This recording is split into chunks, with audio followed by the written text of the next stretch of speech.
السلام علیکم۔ زندگی میں بہت سے اشعار ایسے ہیں جو آپ کی زندگی بدل سکتے ہیں۔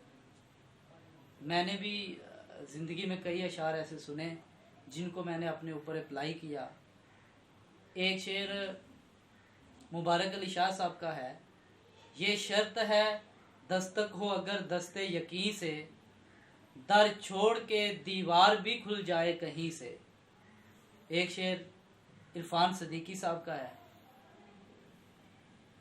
اٹھو یہ منظر شب تاب دیکھنے کے لیے، کہ نیند شرط نہیں خواب دیکھنے کے لیے۔ علامہ محمد اقبال صاحب کے دو شعر ہیں، نہ تو زمین کے لیے ہے نہ آسماں کے لیے، جہاں ہے تیرے لیے تو نہیں جہاں کے لیے، نگہ بلند سخن دل نواز جاں پرسوز، یہی ہے رخت سفر میر کا